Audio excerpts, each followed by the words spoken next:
सदियों साल पुरानी कहानी है। दिमश्क के किसी सहराई इलाके में एक बूढ़ी औरत रहती थी जो मुद्दतों से एक शदीद बीमारी में मुब्तला थी। बीमारी ने उसके जिस्म को कमजोर कर दिया था और तकलीफ ने उसकी रूह तक को तका दिया था। करीबी तमाम हकीमों ने कोशिश की मगर सब बेबस हो गए। सिर्फ एक ही हकीम था जो उसकी बीमारी का इलाज कर सकता था, मगर वो बहुत दूर बगदाद के एक मशहूर शहर में रहता था।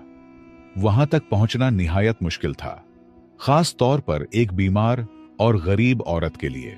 इस जमाने में अगर आप समझना चाहें तो यूं समझें कि जैसे कोई शख्स पाकिस्तान या इंडिया में किसी खतरनाक बीमारी में मुब्तला हो और उस बीमारी का वाहिद माहिर डॉक्टर सिर्फ अमेरिका में हो। एक गरीब इंसान के लिए फासला, खर्चा, वीजा सब कुछ नामुमकिनात में शुमार होता है। उसी तरह उस जमाने में भी बगदाद जाना एक ख्वाब से कम न था। उस बूढ़ी औरत का अल्लाह पर ईमान इतना मजबूत था कि वो हर हाल में यही कहती, अल्लाह ही मेरा निगहबान है। वही हकीम खुद चलकर मेरे घर आएगा और इसका सबब अल्लाह ही बनाएगा। वही मालिक और खालिक है मेरा। लेकिन याद रखें, अल्लाह की कुदरत का कोई सानी नहीं। वो जो चाहे, जब चाहे, जैसे चाहे कर सकता है। वो नामुमकिन को लम्हों में मुमकिन बना देता है और ऐसे इसबाब पैदा कर देता है जिनका इंसान तसव्वुर भी नहीं कर सकता। यही यकीन इस कहानी की बुनियाद है।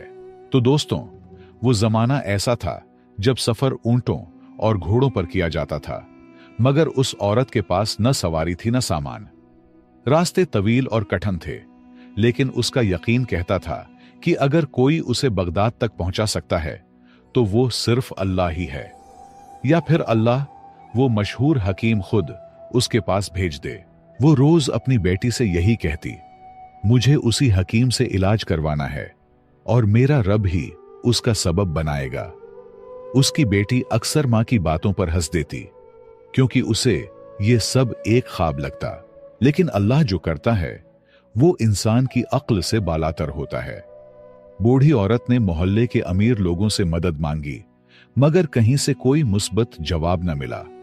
वो दर्द और मायूसी के बीच बेबसी की जिंदगी गुजारती रही, अपनी एक बेटी के साथ गुर्बत और शदीद बीमारी का सामना करती हुई।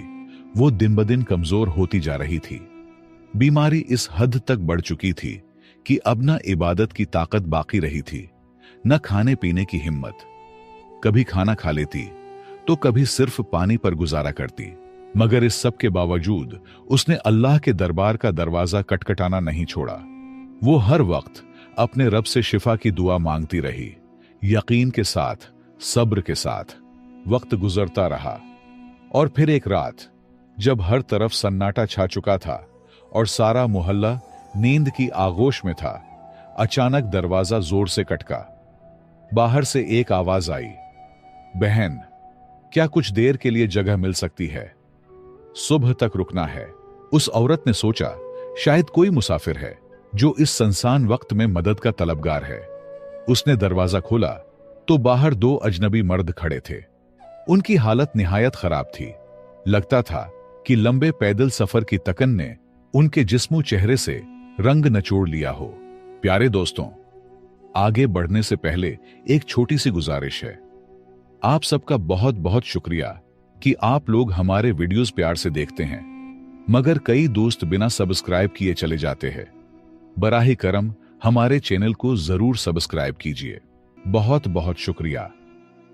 बेटी दौड़ी हुई मां के पास गई और सारी बात बताई, मगर मां ने पहले इजाजत न दी।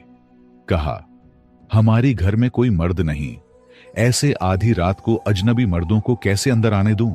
मजबूरन उन मर्दों को वापस लौटना पड़ा। वो दरवाजे के साथ ही बैठ गए, नडाल और तकन से चूर। औरत की ममता जाग उठी।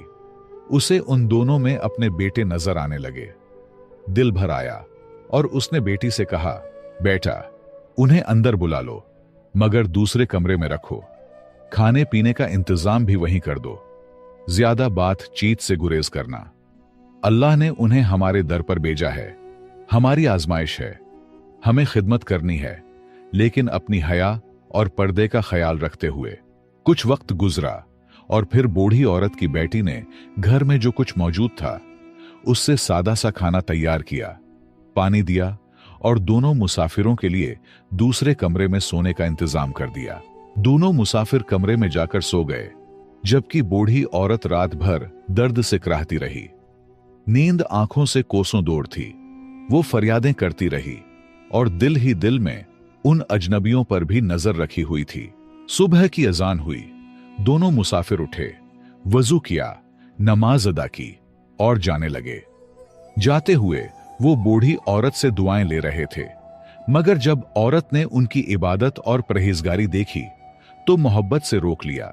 बेटा, नाश्ता किए बगैर मत जाओ, अल्लाह ने तुम्हें हमारे दर पर भेजा है।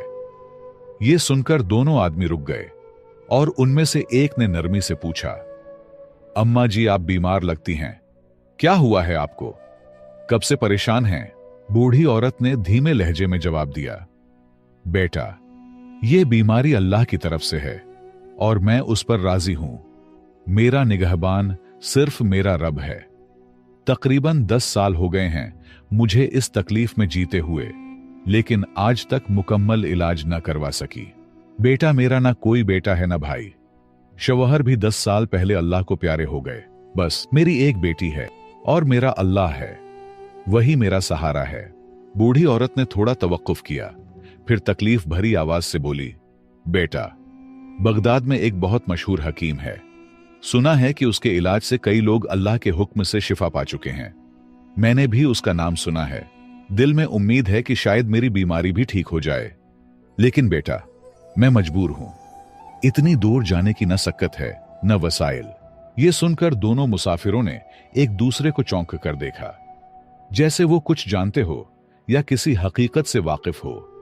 खामोशी से औरत की बातें सुनते रहे। बूढ़ी औरत ने आसमान की तरफ देखा और एक मदम मुस्कुराहट के साथ बोली, बेटा, मेरा ईमान है कि जिस रब ने बीमारी दी है वही शिफा भी देगा, दवा भी वही भेजेगा। बंदा तो बस कोशिश करता है और जो मेरे बस में था वो मैं कर चुकी। अब सब उस रब्बी करीम के सुपुर्द है। बिलाखिर एक आदमी आगे बढ़ा और नरमी से बोला, अम्मा जी, अगर मैं ये कहूं कि अल्लाह ने आपकी दुआ कबूल कर ली है तो आपको कैसा लगेगा? बूढ़ी औरत ने हैरत से उसकी तरफ देखा और धीमी आवाज में कहा, क्या मतलब बेटा? मैं तो कुछ समझी नहीं। उसने मुस्कुराकर जवाब दिया, ये दूसरे साहब यही बगदाद के मशहूर हकीम हैं और अल्लाह ने ही उनको आपके लिए यहां भेजा है। हम दोनों एक खास जड़ी बूटी की तलाश में दमिश्क आए थे। घोड़ों पर सफर कर रहे थे। रात को जब ठहरने का वक्त आया तो घोड़े अचानक डर गए और हमें शहर से बहुत दूर ले गए। फिर रास्ते में हम दोनों घोड़ों से गिर गए और सारी रात अंधेरे में भटकते रहे। बहुत सफर के बाद आपका घर करीब लगा और हम यहां आ गए। अल्लाह की मर्जी से हम आपके पास पहुंचे हैं। अब इंशाअल्लाह आपका इलाज होगा। आप बिल्कुल फिक्र न करें अम्मा जी, अल्लाह ने आपकी फरियाद सुन ली है। यह सब कुछ किसी मामूली इत्तिफाक का नतीजा नहीं, क्योंकि न मैं आपसे वाकिफ हूं न आप हमसे, बल्कि यह सब रब की रहमत का इशारा है। लिहाजा दोनों मुसाफिरों ने नाश्ता कर लिया, फिर बूढ़ी औरत का मुकम्मल चेकअप कर लिया और फिर रुखसत होते वक्त उनमें से एक ने कहा, अम्मा जी फिक्र ना करें, आपका इलाज अब यहीं घर पर होगा। मैं अपने बेटे को भेजूंगा, वो आपको दवा दे जाएगा। दवा भी वही लाएगा जो सिर्फ हमारे पास ही दस्तयाब है। यहां तक कि बूढ़ी औरत के इखराजात का खर्चा भी डॉक्टर ने अपने जिम्मे ले लिया। कुछ वक्त गुजरा, फिर वाकई एक नौजवान लड़का दवा लेकर आया। वो हकीम का बेटा था। दवा देने के बाद जब उस नौजवान ने बूढ़ी औरत की बेटी को देखा तो दिल में कुछ महसूस किया। दरहकीकत हकीम ने उसे दवा देने के साथ बीवी के लिए लड़की देखने के इरादे से भेजा था, क्योंकि हकीम ने उसी रात को लड़की की खिदमत और मेजबानी देखी तो दिल ही में बहू बनाने की नीयत कर लिया। जब हकीम के बेटे ने लड़की को देखा तो उसे भी पसंद आ गई। हया और गैरत का जमाना था। लड़का चुपचाप चला गया और बूढ़ी औरत को सिर्फ इतना इशारा दिया कि आपकी बेटी मुझे पसंद है, ताकि वो किसी और को हाँ न कर दे। बूढ़ी औरत से रिश्ता तय पाया और कुछ दिन बाद उस नेक सीरत लड़की की शादी बगदाद के मशहूर और मालदार हकीम के बेटे से हो गई। चंद ही दिनों के इलाज से बूढ़ी औरत भी सेहतयाब हो गई। अब वो अपनी बेटी के साथ बगदाद में आराम और सुकून की जिंदगी गुजारने लगी। वो हर रोज बेटी को यही नसीहत करती, बेटी, हमेशा अल्लाह पर कामिल यकीन और पुख्ता भरोसा रखो। जो कुछ होता है वो अल्लाह के हुक्म से होता है, उसके सिवा कोई और कुछ नहीं कर सकता। जब भी किसी से उम्मीद लगे तो दिल से अल्लाह के दरबार में रो लो, वो सब कुछ सुनने वाला है। मैं एक बेबस, बीमार, गरीब बूढ़ी औरत थी, किसी काबिल न थी, लेकिन अल्लाह ने मुझे इज्जत दी, सेहत दी और खुशी अता की, क्योंकि वो इखलास देखता है। तो प्यारे दोस्तों, इस कहानी से हमें एक अहम सबक ये मिलता है कि मुश्किल कोई भी हो, दिल से और इखलास के साथ सिर्फ अल्लाह को पुकारो। वही सुनने वाला है, वही देखने वाला है और वही है जो हर मसले का बेहतरीन हल रखता है। अगर कभी कोई दुआ कबूल ना हो तो ये मत समझो कि वो रद्द हो गई, बल्कि उसमें या तो हमारा भला नहीं होता, या हमारे इखलास में कमी होती है, या अल्लाह उससे बेहतर वक्त और सूरत का इंतजार करवा रहा होता है। और बच्चों के लिए एक सुनहरी सबक यह है, चाहे बेटा हो या बेटी, अगर वालिदैन की खिदमत और इताअत दिल से की जाए तो अल्लाह दुनिया व आखिरत में ऐसे इनामात देता है जो महज काबिलियत से हासिल नहीं होते। वालिदैन की खिदमत रब को इतनी पसंद है कि वो इसके बदले इज्जत, मर्तबा, सुकून और कामयाबी अता फरमा देता है।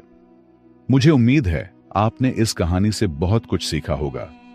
अगर आपको मजीद ऐसी ही सबक आमूज और ईमान अफरोज कहानियां सुनना पसंद हैं तो हमारे चैनल सब्सक्राइब करके घंटी को जरूर दबाएं, और हो सके तो वीडियो को लाइक और शेयर कीजिए। आपके ताउन का शुक्रिया।